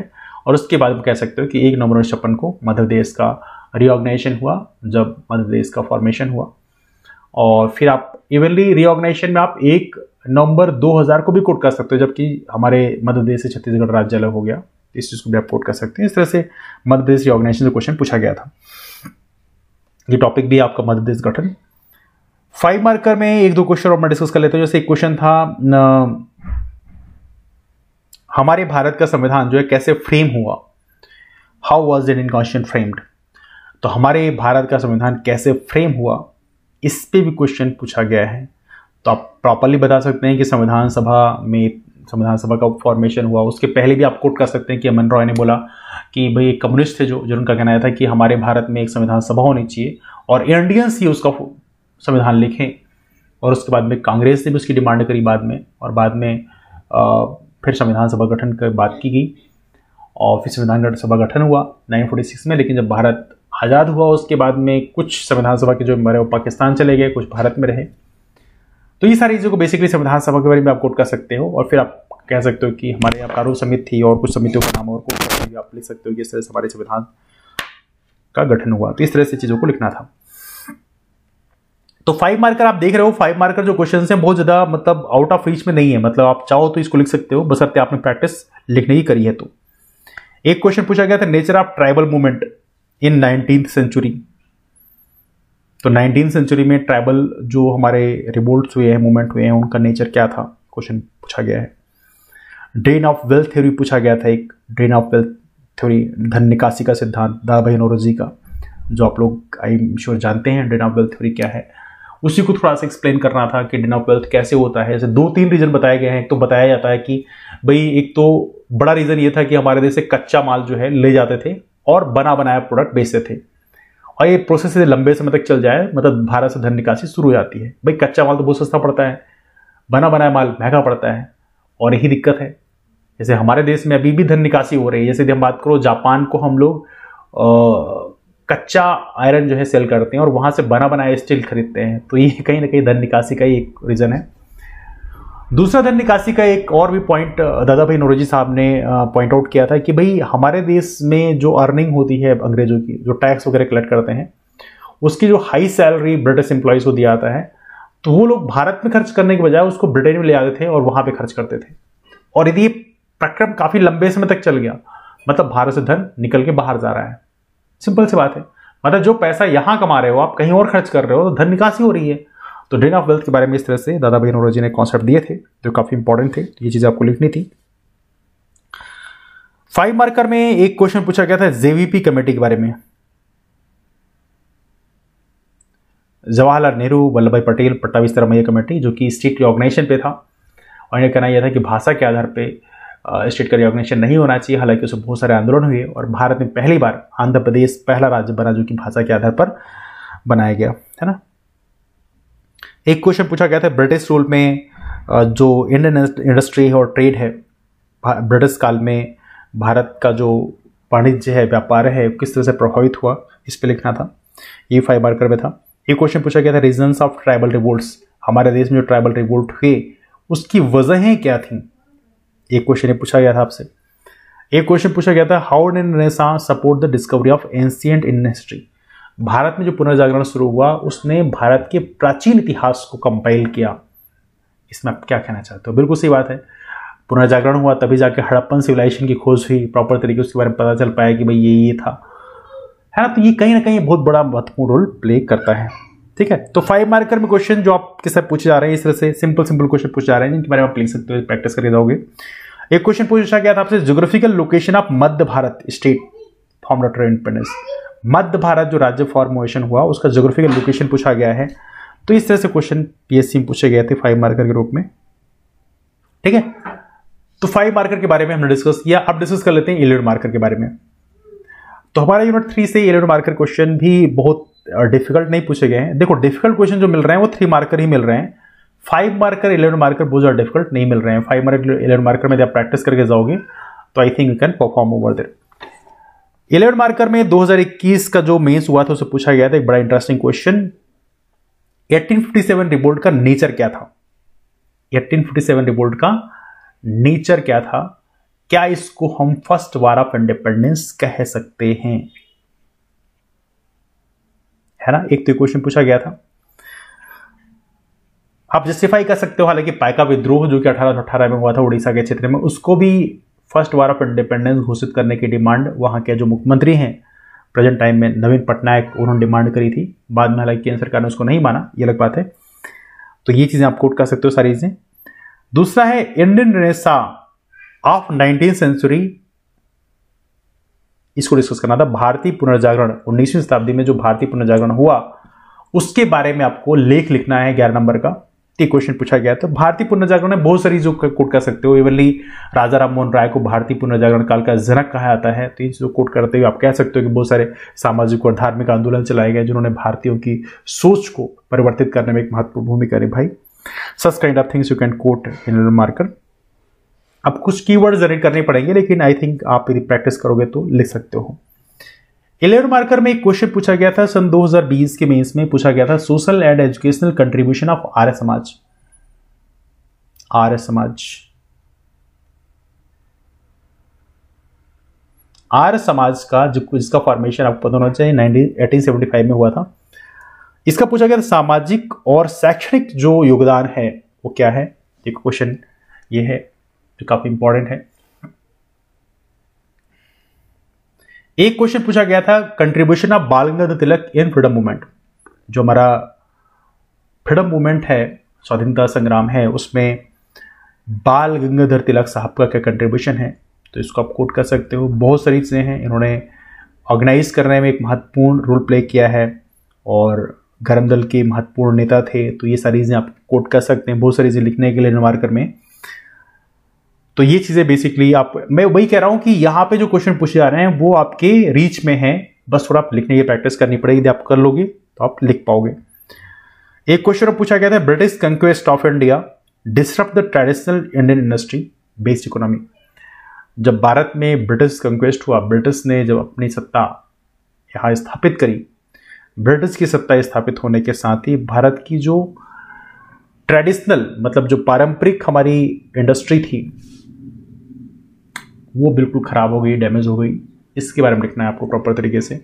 तो बहुत सारी चीज़ों को आप लिख सकते हो इसमें कि किस तरह से उन्होंने कर की प्रणाली रखी कि हमारे देश से रॉ मटेरियल ले गए और हमारे देश से फिनिश्ड प्रोडक्ट बेचने लग गए। हमारे देश से जो सामान जाता है उसमें कर नहीं लगाते थे, इससे सामान उनको सस्ता पड़ जाता था, रॉ मटेरियल सस्ता पड़ता था। और वहाँ जो सामान आता था उसमें फिनिश गुड में कर नहीं लगाते थे, तो सामान बेसिकली हमें हमारे देश की जो इंडस्ट्रीज को डैमेज करने लग गई। और इसके अलावा किसानों को फोर्स किया जाने लगा कि भाई आपको यही चीज़, जैसे इंडिगो कल्टीवेशन की बात करें तो वो चंपारण सत्याग्रह उसी पे बेस हुआ था, तो इस तरह से किसानों को फोर्स किया जाने लगा। इसके अलावा बहुत सारी चीज़ें, रूल्स रेगुलेशन जो इंप्लीमेंट किए गए जो किसी तरह से हमारी इंडस्ट्रीज को डिस्टर्ब करने में काफ़ी महत्वपूर्ण रोल प्ले करती है। तो इन चीज़ों को आप कोट कर सकते हैं ना। 13 11 मार्कर में क्वेश्चन और एक क्वेश्चन और पूछा गया था कि British rule increased poverty in India. British rule ने भारत में गरीबी को बढ़ा दिया, ये कहना है। तो आप base poverty and British rule of India, इसको तो आप कोट कर ही सकते हैं, जो दादा भीम नौरोजी की किताब है, भारत की धन निकासी का सिद्धांत, है ना। तो इस चीज़ को आप कोट करते हुए इस आंसर को लिख सकते हैं। थोड़ा सा 3-4 पॉइंट क्रिएट करने पड़ेंगे, बट इसमें आप लिख सकते हैं। अगला क्वेश्चन पूछा गया, reason for the launch of quit India movement. Bharat में जो भारत छोड़ो आंदोलन लॉन्च किया था 1942 में, इसको लॉन्च करने की जो वजह है, रीजन है, वो क्या है, इसको आप कोट कर सकते हैं। ये आप लिख सकते हो। 11 मार्क में पूछा गया था, 4-6 एस्पेक्ट क्रिएट करके आप इसको लिखना है। तो इस तरह से क्वेश्चन हमारे 3 मार्कर, 5 मार्कर, 11 मार्कर पूछे जा रहे हैं। तो आप ये समझ रहे होंगे अभी तक हमने जो 3 यूनिट डिस्कस किया उसमें ये हमारा एक समरी है कि 3 मार्कर क्वेश्चन में कुछ क्वेश्चन ऐसे होते हैं जो आपके रीच में नहीं होते हैं, लेकिन 5 मार्कर, 11 मार्कर में मोस्टली जो क्वेश्चन होते हैं वो आपके रीच में होते हैं। यदि आपने प्रॉपर तरीके से लिखने की प्रैक्टिस करी तो आप इन आंसर्स को बड़े आराम से अच्छे नंबर वहां पे स्कोर कर सकते हैं। चलिए यूनिट 4 पे चलते हैं। यूनिट 4 में जो क्वेश्चन पूछे गए जरा उसके बारे में नजर डालते हैं। टॉपिक है आपका मध्य प्रदेश में स्वतंत्रता आंदोलन, मध्य प्रदेश में freedom movement, independence movement Madhya Pradesh. अब मध्य प्रदेश में स्वतंत्रता आंदोलन में मोस्टली फोकस आपको ये रखना होता है कि जो हमारे यहाँ सत्याग्रह हुआ, जैसे चरण पादुका हत्याकांड हुआ, जंगल सत्याग्रह हुआ या सिवनी सत्याग्रह हुआ, जितने भी सत्याग्रह उनके बारे में पहली बात आपको पता होना चाहिए। दूसरी बात, कहाँ कहाँ से विद्रोह हुआ, ये शंकर शाह का विद्रोह, अवंतीबाई का जो कंट्रीब्यूशन है, झांसी की रानी का जो कंट्रीब्यूशन है, अलग अलग जगहों में जो विद्रोह किया गया उसके बारे में आपको जानकारी यहाँ पे रखनी है। अगला टॉपिक है Indian culture heritage with special reference to Madhya Pradesh. हमारा जो भारतीय सांस्कृतिक विरासत है, हमारा जो वर्ल्ड हेरिटेज साइट्स हैं, सांची हो गई, भीमबेटका हो गई, खजुराहो हो गई, है ना, और कुछ टेंटेटिव बनाई गई हैं, तो उनके बारे में आपको पता होना चाहिए। साथ में लिखा है प्राचीन काल से आधुनिक काल तक विभिन्न कला प्रारूपों, साहित्य, पर्व एवं वास्तुकला के प्रमुख पक्ष, मतलब कल्चर कवर कर लिया है। Select feature of aspects of art forms, literature, festivals and architecture from ancient to modern times. तो पूरा का पूरा आपको मध्य प्रदेश का कल्चर याद पढ़ना है यहाँ पे। और लास्ट टॉपिक है world heritage sites in Madhya Pradesh and tourism. Tourism भी आपको देखना है, मतलब जितने भी मध्य प्रदेश में टूरिज्म की जो साइट्स हैं आपको पढ़ना है। नाउ क्वेश्चन किस तरह से पूछे गए जरा देखते हैं। अब देखो यहां पे लिटरेचर से क्वेश्चन पूछा गया था, एक कर्मवीर, क्या पूछा गया था, कर्मवीर, माखन लाल चतुर्वेदी की रचना है, जो काफी फेमस रचना है, आप जानते हैं। एक क्वेश्चन पूछा गया था कल्चर से माच। माच क्या है, माच हमारे मध्य कराची की लोकनाट्य है जो कि मालवांचल का है। एक पूछा गया था बरमान का मेला। अब बरमान का मेला भी कल्चर में आ जाएगा, बड़ा BS बात है। तो 3 मार्कर में इस तरह से क्वेश्चन पूछे गए, मतलब आप देखो यूनिट 4 में 3 मार्कर से भी इजी क्वेश्चन आ रहे हैं, मतलब यहां पे डिफिकल्ट क्वेश्चन नहीं आ रहे हैं, है ना। इसके अलावा एक क्वेश्चन पूछा गया था भील विद्रोह के बारे में, भील रिबेलियन के बारे में, ये भी काफी इंपॉर्टेंट क्वेश्चन था, तो यहां भी ले सकते हो आप। भीलों का जो कंसंट्रेशन है मालवा क्षेत्र में, तो आप बता सकते हो कि मेन कंसंट्रेशन का मालवा क्षेत्र में था। एक पूछा गया था ग्यारसपुर, ग्यारसपुर के बारे में। ग्यारसपुर में एक किला है, आपको याद होगा कहां पे है ग्यारसपुर किला, यह है विदिशा में। क्वेश्चन पूछा गया था आपसे, तो इतना ही आप लिख दो, ग्यारसपुर का किला विदिशा में है, तो इतने से ज्यादा काम हो जाता है। कुंवर रघुनाथ शाह के बारे में पूछा गया था, तो याद होगा रघुनाथ शाह, शंकर शाह, है ना, रघुनाथ शाह, शंकर शाह, है ना। एवली शंकर शाह के नाम पे हमारी यूनिवर्सिटी का नाम भी हो गया अब तो शंकर शाह रघुनाथ शाह दोनों की मूर्तियां भी साथ में स्थापित की गई हैं। तो 1857 रिपोर्ट में कुंवर रघुनाथ शाह के बारे में क्वेश्चन पूछा गया था। अब देखें तो ये कौन सी क्षेत्र की रियासत थी इनकी, गढ़मंडला का क्षेत्र था, है ना, और जहां से उन्होंने 1857 का विद्रोह किया था। तो 3 मार्कर में इस तरह से क्वेश्चन पूछे जा रहे हैं। जैसे क्वेश्चन पूछा गया था आपसे जो कि थोड़ा सा स्पेशल क्वेश्चन है नवदा टोली के बारे में। तो मध्य प्रदेश का ही कल्चर है तो भी नवदा टोली पूछा जाएगा। नवदा टोली क्या है बेसिकली? नवदा टोली बेसिकली ये एक चालुक्लिथिक साइट थी, तावर पाषाणकालीन जो है क्षेत्र है जो कि मध्य प्रदेश के खरगोन क्षेत्र में आता है। तो नवदा टोली वहाँ पूछा जाता है। एक क्वेश्चन पूछा गया था आपसे भूमिजा के बारे में। तो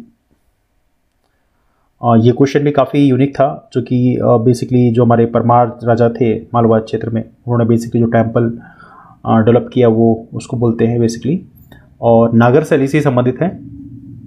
एक क्वेश्चन पूछा गया था आपसे फेफरिया के बारे में।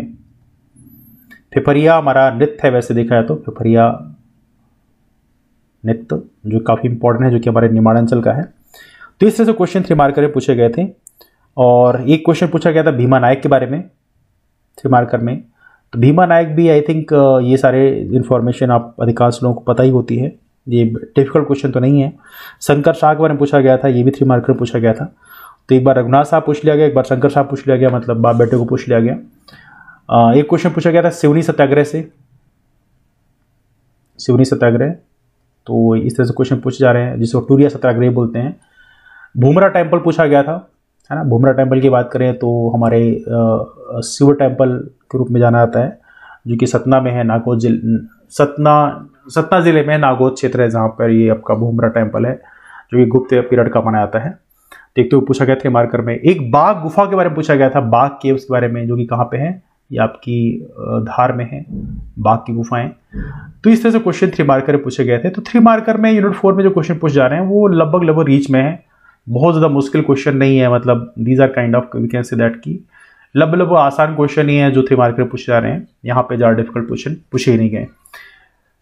5 मार्कर में चलते हैं कि 5 मार्कर किस तरह से पूछे गए हैं। 5 मार्कर की यदि हम बात करें तो यहाँ पे एक क्वेश्चन पूछा गया था आपसे राजा बख्तावर सिंह के बारे में। राजा बख्तावर सिंह कौन थे? राजा बख्तावर सिंह बेसिकली अमझेरा रियासत के राजा थे, राजा बख्तावर सिंह। अमझेरा रियासत कहाँ है? बेसिकली धार जिले में है। तो 1857 के स्वाधीनता संग्राम में आपका एक बड़ा कंट्रीब्यूशन था, इन्होंने वहाँ से विद्रोह का नेतृत्व किया था और बाद में शहीद हो गए। तो ये है राजा बख्तावर सिंह, कहाँ के? अमझेरा रियासत के। तो ये आपसे पूछा गया है आपसे एग्जाम में। इसके अलावा 5 मार्कर में पूछा गया आपसे झंडा सत्याग्रह के बारे में। तो झंडा सत्याग्रह तो बहुत ही कॉमन है, ये पूछा जाता है आपसे। एवनली 1 साल पहले शायद 2018 में झंडा सत्याग्रह पे पूरा 15 नंबर क्वेश्चन पूछा गया था। तो कभी कभी होता है ऐसा, जैसे इस बार 5 नंबर पूछ लिया गया 2020 में। फिर एक बार पूछा गया था मेन लोकल फेस्टिवल्स, मध्य प्रदेश के महत्वपूर्ण जो त्यौहार हैं, लोकल फेस्टिवल्स हैं, तो ये पूछा गया था आपसे। तो लोकल फेस्टिवल्स में देखा जाए तो हमारे जो है सारे अलग अलग अंचलों के आप कोट कर सकते हो, और स्पेशली हमारा जो मालवांचल में जो भील कम्युनिटी के द्वारा मनाया जाता है भगोरिया पर्व, उसको तो आप बड़े अच्छे से कोट कर सकते हो, बिकॉज भगोरिया पर्व के बारे में लगभग सभी को जानकारी होती है कि 7 दिन मनाया जाता है होली के टाइम में, है ना। बहुत सारे और फेस्टिवल्स भी हैं, तो ये लिखना था आपको 5 मार्कर में। इसके अलावा यहाँ पे क्वेश्चन पूछा गया है आपसे 5 मार्कर में religious and cultural significance of Ujjain. Ujjain के धार्मिक और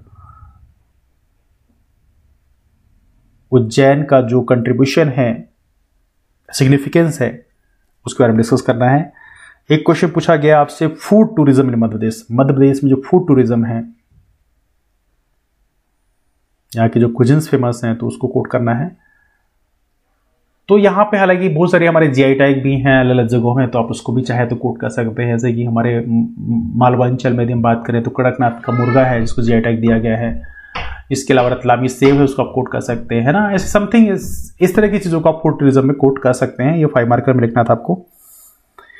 इसके अलावा यहाँ पे 5 मार्कर में कुछ क्वेश्चन और भी पूछे गए हैं, जैसे कि मालवा उत्सव के बारे में पूछा गया है, उदयगिरि गुफाओं के बारे के सैलेंट फीचर, उदयगिरि जो गुफाएं हैं उसके फीचर्स पूछे गए हैं। अब देखो फीचर्स थोड़ा सा बता पाना मुश्किल है, उदयगिरि गुफाओं के फीचर्स क्या हैं, गुण क्या हैं। एक क्वेश्चन पूछा गया था कि अमरकंटक का रिलीजियस और कल्चरल सिग्निफिकेंस क्या है, ये क्वेश्चन पूछा गया है ना, ये जो कोड करना था आपको। तो ये क्वेश्चन आपसे 5 मार्कर में पूछे गए हैं आपसे। तो ये रहे इस तरह क्वेश्चन 5 मार्कर में। यहाँ पे जरूर थोड़ी 1-2 क्वेश्चन थोड़े टेढ़े मेढ़े आए हैं, बट मोस्टली जो है क्वेश्चन ग्रिप में है, बहुत ज़्यादा मुश्किल क्वेश्चन नहीं है। 11 मार्कर डिस्कस कर लेते हैं थोड़ा सा। 11 नंबर क्वेश्चन में जो टॉपिक से क्वेश्चन पूछे गए हैं उसमें एक तो चित्रकूट के बारे में पूछा गया है। तो चित्रकूट के बारे में 11 नंबर का लिखना हालांकि थोड़ा मुश्किल काम है, बट फिर एनीवे सॉरी 11 नंबर का क्वेश्चन चित्रकूट से नहीं पूछा गया, वो तो 5 नंबर क्वेश्चन पूछा गया है। चित्रकूट 11 नंबर का पूछा गया है non cooperation movement in Mahakoshal क्षेत्र में जो असहयोग आंदोलन चलाया गया उसके बारे में क्वेश्चन पूछा गया है। महाकौशल क्षेत्र का असहयोग आंदोलन, तो असहयोग आंदोलन आप कोड कर सकते हैं, उसके बाद थोड़ा सा हल्का इसको भी कोड कर सकते हैं जिन्होंने नेतृत्व किया। एक क्वेश्चन पूछा गया है 5 मार्कर में कि features of folk painting in Nimar and Malwa region. Nimar और मालवा क्षेत्र में फोक पेंटिंग, लोक चित्रकला, इसको आपको लिखना है। तो इसके फीचर्स क्या हैं, क्या गुण हैं, इसके बारे में लिखना है आपको निमाड़ और मालवा रीजन की। तो क्वेश्चन इंपॉर्टेंट है 11 मार्कर में, आसान नहीं है इसको लिखना, थोड़ा सा प्रैक्टिस करना पड़ेगा, थोड़ी सी आपको पढ़ना पड़ेगा उसके बारे में। फोक पेंटिंग थोड़ा सा लोगों को जानकारी थोड़ी कम रहती है, but you have to study. एक क्वेश्चन पूछा गया था आपसे 2020 में 11 मार्कर में पूछा गया था कि freedom movement in Madhya Pradesh में जो स्वाधीनता आंदोलन चलाया गया उसके बारे में लिखना है आपको। तो बहुत सारी चीजें लिखने के लिए अलग सत्याग्रहों के बारे में कोट कर सकते हो। एक क्वेश्चन पूछा गया main historical and tourist places of Madhya Pradesh, Madhya Pradesh के प्रमुख हिस्टोरिकल और टूरिस्ट प्लेसेस लिखना है। तो ये भी क्वेश्चन बहुत मुश्किल नहीं है, इसको लिखा जा सकता है 11 मार्कर में। 11 मार्कर पूछा गया था। 2019 का जो स्पेशल का मेंस हुआ इसमें पूछा गया था historical importance of Burhanpur as tourist place. तो बुरहानपुर के बारे में पूछा गया, तो यहाँ पे आप असीरगढ़ का किला, ऐसे बहुत सारी चीजों को आप कोट कर सकते हो, है ना। इसके अलावा यहाँ पे अपना नेपा नगर भी है, पहला अकबरी कागज का कारखाना स्थापित किया गया था, चांदनी ताप विद्युत घर बनाए गए, ऐसे बहुत सारी चीजों को आप कोट करते हुए आंसर को लिख सकते हैं बुरहानपुर। तो ये रहे 11 मार्कर के कुछ महत्वपूर्ण क्वेश्चंस। ये रहा आपके यूनिट 4 पे, है ना। अब चलते हैं यूनिट 5 पे चलते हैं। यूनिट 5 जो कि हमारे इस पार्ट 1 का लास्ट यूनिट है। ये है डायनास्टीज ऑफ मध्य प्रदेश की जो प्रमुख डायनास्टीज हैं, प्रमुख वंश हैं, जिसमें गोंडवाना है, बुंदेली, बघेली, होलकर, सिंधिया, भोपाल स्टेट। ये हालांकि ले दे के 6 इसमें कवर किए गए हैं। लेकिन क्वेश्चन की बात करें तो क्वेश्चन ऐसा नहीं कि सिर्फ इन 6 से ही पूछे गए हों, बिकॉज बेसिकली जो चंदेल है वहां से भी क्वेश्चन पूछा गया है, चंदेला डायनास्टी से क्वेश्चन पूछा गया है ना। होलकर से तो क्वेश्चन पूछा गया है। इसके अलावा हमारा मतलब 1-2 क्वेश्चन यहाँ वहां से पूछे गए हैं, हालांकि क्वेश्चन बहुत हैवी क्वेश्चन नहीं पूछे गए हैं। यहाँ पे थोड़ा लाइट नोट में क्वेश्चन पूछे गए हैं। जैसे 3 मार्कर की हम बात करें तो पूछा गया था जेजाक भुक्ति के बारे में। तो जेजाक भुक्ति की बात करें तो यहाँ पे आपको पता होना चाहिए जेजाक भुक्ति वही क्षेत्र है जहाँ पे चंदेल राजाओं ने यहाँ पे रूल किया। तो ये कह सकते हैं थोड़ा सा आसान क्वेश्चन ही है। एक क्वेश्चन पूछा गया था 3 मार्कर में तुकोजीराव 3 होलकर के बारे में। तुकोजीराव 3 होलकर के बारे में। हालांकि सारे होलकर राजाओं के बारे में आपको जानकारी हो, थोड़ा सा चांसेस कम ही होते हैं, थोड़ा मुश्किल रह जाता है ये चीज़ें। एक क्वेश्चन पूछा गया था दोस्त मोहम्मद खान के बारे में। दोस्त मोहम्मद खान ये क्वेश्चन पूछा गया था आपसे, जो कि दोस्त मोहम्मद खान का नाम सुना होगा आप लोगों ने, बिकॉज हमारे बेसिकली एक रानी है, रानी कमलापति, जो गुण बेसिकली रानी थी। तो उसमें देखा है तो वहाँ से कनेक्शन था कि उन्होंने बेसिकली उनके साथ एक संधि की थी कि वो उनको हेल्प करें। और हालांकि बाद में दोस्त मोहम्मद खान ने उनकी हेल्प की थी, लेकिन उनकी डेथ होने के बाद में उनका एम्पायर जीत लिया था उनके बेटे से। तो यह है Dost Mohammad Khan. He was the founder of basically Bhopal region, Bhopal state. 3 marker में से क्वेश्चन पूछे गए। क्वेश्चन पूछा गया था मल्हार राव होलकर के बारे में। तो मल्हार राव होलकर का नाम काफी इंपॉर्टेंट, मल्हार राव होलकर। बुंदेला रिबेलियन के बारे में पूछा गया था, बुंदेला विद्रोह। अवंती बाई के बारे में पूछा गया 3 मार्कर में। तो अवंती बाई के बारे में तो आप लोग जानते ही, अवंती बाई का नाम तो काफ़ी इंपॉर्टेंट है। अवंती बाई इन्होंने विद्रोह किया था 1857 रिवोल्ट। इवनली इनकी अंगरक्षका थी गिरधारी बाई, उनका नाम भी आप थोड़ा याद रखिएगा, उनका भी नाम कोट कर सकते हैं। तो इस तरह से क्वेश्चन 3 मार्कर में पूछे गए हैं ना। 5 मार्कर की बात करो तो 5 मार्कर में जो क्वेश्चन पूछे गए हैं उसमें पूछा गया था एक ट्रीटी ऑफ मंदसौर, मंदसौर की जो संधि हुई थी होलकरों और अंग्रेजों के बीच में, और वो संधि काफ़ी महत्वपूर्ण मानी जाती है। 1818 में हुई थी, 1818 में। तो ये आप ईयर कोट कर सकते हो। साथ में बेसिकली यहाँ पे जो तात्या जोग है उसको बेसिकली यहाँ पर अंग्रेज़ों ने एज ए अपना प्रतिनिधि के रूप में नियुक्त किया था। तो ये चीज़ भी आप कोट कर सकते हो, है ना। एक पूछा गया था महाराजा रघुराज सिंह के बारे में, जो कि रीवा रियासत के राजा थे। तो ये भी आप चीज़ें कोट कर सकते हो। 1857 का जो विद्रोह हुआ था उस समय महाराजा रघुराज सिंह ने बेसिकली अंग्रेजों का हेल्प किया था, अंग्रेजों को सपोर्ट किया था। एनीवे, इसके अलावा 5 मार्कर में कुछ क्वेश्चन और हैं, जैसे भोपाल रियासत के बारे में पूछा गया है। डायरेक्ट पूछ लिया गया, भोपाल रियासत पूछ लिया गया, आपसे पूछ लिया गया बघेल रियासत के बारे में। तो क्वेश्चन डायरेक्ट पूछे गए हैं, तो बहुत मुश्किल नहीं है। मतलब रियासत के बारे में डायरेक्ट पूछा जा रहा तो बहुत मुश्किल नहीं है, इसको रिप्लाई किया सकता है। तो इस तरह से 5 मार्कर पूछे गए हैं। 11 मार्कर में यदि आप जाओगे तो यहाँ पूछा गया है आपसे कि अहिल्याबाई होलकर का जो कंट्रीब्यूशन है वो क्या है, वो क्वेश्चन पूछा गया है। और साथ में एक क्वेश्चन पूछा गया आपसे 5 मार्कर में शंकर शाह और रघुनाथ शाह का जो कंट्रीब्यूशन है 1857 के विद्रोह में। तो देखा जाए तो गढ़मंडला क्षेत्र में शंकर शाह रघुनाथ शाह थे। तो शंकर शाह और रघुनाथ शाह का जो कंट्रीब्यूशन है 1857 के विद्रोह में, वो क्वेश्चन पूछा गया है। दोनों ही काफ़ी इंपॉर्टेंट क्वेश्चन है, येलो मार्कर में है। एंड आई बिलीव दैट कि क्वेश्चन लिखना बहुत मुश्किल काम नहीं है। यदि आपने थोड़ी प्रैक्टिस किया, 4-6 कीवर्ड्स क्रिएट करके आप इस आंसर को लिख सकते हैं। एक क्वेश्चन येलो मार्कर पूछा गया बुंदेलखंड रियासत के बारे में। तो येलो मार्कर में दोनों क्वेश्चन पूछे गए हैं। बुंदेलखंड रियासत के बारे में पूछा गया है। तो बुंदेलखंड की रियासत कई सारी थी, तो उसको आप कोट कर सकते हैं। इवनली आप इसमें चंदेला को भी लिख सकते हैं। और एक लिखा है होलकर डायनास्टी के बारे में। होलकर डायनास्टी से भी क्वेश्चन 11 मार्कर में पूछा गया है। तो होलकर डायनास्टी के जो मेन राजा थे उनको कोट कर सकते हैं। इवनली इसमें अहिल्याबाई होलकर को भी आप कोट प्रॉपर तरीके से कर सकते हैं, बड़ी मात्रा में, है ना। एक क्वेश्चन 2019 से पूछा गया था 11 मार्कर में, achievements of Chandela ruler Vidyadhar. Chandel राजा थे विद्याधर, उनका कंट्रीब्यूशन पूछा गया है। अब उनका कंट्रीब्यूशन तो वैसे विद्याधर ने अपने एम्पायर को काफ़ी बड़ा किया था और he was most powerful Chandel ruler देखा जाए तो। लेकिन कंदरिया महादेव जैसे महत्वपूर्ण मंदिरों का निर्माण भी इनके टाइम में ही कराया गया था। तो इसलिए इन चीज़ों को भी आप कोट कर सकते हो। मतलब कई क्षेत्र में कंट्रीब्यूशन कर सकते हैं। एम्पायर तो बड़ा किया, साथ में जो आर्किटेक्चरल डेवलपमेंट है उसमें भी काफ़ी महत्वपूर्ण कंट्रीब्यूशन था राजा विद्याधर का। तो इस तरह से क्वेश्चन हमारे पूछे गए हैं 3 मार्कर, 5 मार्कर, 11 मार्कर। तो ये चीज़ थोड़ा सा आप तैयार करें। मतलब कहने का मतलब ये है कि आपको बहुत ज़्यादा ड्रिल में नहीं जाना है। जो आपने पढ़ाई कर रखी है उसी को रिलाई करना है, जो चीज़ आपने पढ़ रखी है उसी को बार बार रिवाइज करना है। सबसे इंपॉर्टेंट चीज़ है आंसर राइटिंग पूरी शिद्दत से करें। 5 marker, 11 marker every single day लिखें, किसी भी दिन आपका मिस नहीं होना चाहिए। एवरी डे आप एक आंसर भी एवरी सिंगल डे लिखते हो तो वो भी डिफरेंस क्रिएट करेगा, है ना। इसलिए मेरा कहना यह है कि 5 मार्कर, 11 मार्कर क्वेश्चन आप प्रॉपर तरीके से प्रैक्टिस करें। कहते भी है कि यदि आपको कोई गाने की बोल पता है, आपको यदि अच्छा गाना गाना है तो रियाज करना पड़ेगा। जितना ज़्यादा रियाज करोगे उतना बढ़िया आप गाना गा पाओगे। तो जरूरी कि आप प्रॉपर तरीके से प्रैक्टिस करें and practice will definitely give you perfection. तेरा डिस्कशन को वहीं वाइंड अप करते हैं। मुलाकात करते हैं आप लोग फिर। हमारा टेलीग्राम ग्रुप भी है, ग्राम सोनिया में पेज ज्वाइन कर सकते हैं। बैच को ज्वाइन करने के लिए कॉल कर सकते हैं। मुलाकात करते हैं फिर, तब तक bye bye, take care, have wonderful day, keep moving forward and take care. That's all, thanks so much.